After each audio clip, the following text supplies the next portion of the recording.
গত ডিসেম্বরে ইন্ডিগো উড়ান সংস্থার পরিষেবায় বিভ্রাটের ফলে বিপুল হারে বৃদ্ধি পেয়েছিল বিমানের ভাড়া। এর ফলে সমস্যায় পড়তে হয়েছিল যাত্রীদের।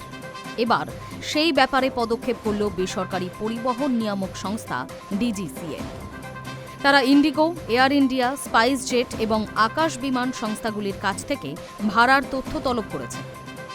সংবাদ সংস্থা রয়টার্সের প্রতিবেদন অনুযায়ী গত বছর ১ ডিসেম্বর থেকে ১৫ ডিসেম্বরের মধ্যে ইকোনমি এবং প্রিমিয়াম আসনের জন্য কত ভাড়া নেওয়া হয়েছে।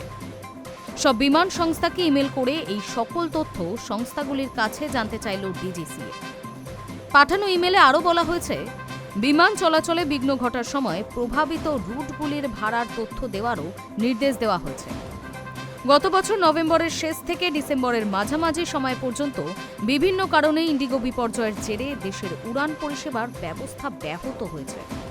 সেই সংকটের সুযোগ নিয়ে বিশেষ করে ঘরোয়া বিমানের ভাড়া বিপুল বৃদ্ধি হয়েছিল বলেই অভিযোগ তুলেছেন যাত্রীরা। এরপরেই বিষয়টিতে হস্তক্ষেপ করে ভাড়া বেঁধেও দেয় কেন্দ্র। এবার ওই সংস্থাগুলির কাছ থেকে ভাড়ার তথ্য তলব করেছে ডিজিসিএ। বিমান বিভ্রাটের সময় যাত্রীরা জানান, দিল্লি টু কলকাতা পথের ভাড়া দাঁড়িয়েছিল ৪৫,০০০ টাকায়। রাউন্ড ট্রিপ অর্থাৎ একই সংস্থার উড়ানে ওই পথে এসে ফের ফিরে যাওয়ার ক্ষেত্রে খরচ পড়ে ৮৫,০০০ টাকা। ইন্ডিগোর সাম্প্রতিক পরিষেবা বিভ্রাট নিয়ে দিল্লি হাইকোর্টে আগে থেকেই একটি মামলা চলছে। দেশের প্রধান বিচারপতি সূর্যকান্তর বেঞ্চ জানায়, একই বিষয়ে দিল্লি হাইকোর্টেও একটি জনস্বার্থ মামলা বিচারাধীন রয়েছে। মামলাকারী নরেন্দ্র মিশ্রের দাবি, সংস্থার এতগুলি উড়ান বাতিল হওয়ার জন্য যাত্রীরা চরম ভোগান্তির মধ্যে পড়েছিলেন। পরিস্থিতি যে উদ্বেগজনক তা মেনে নেন প্রধান বিচারপতি কান্ত।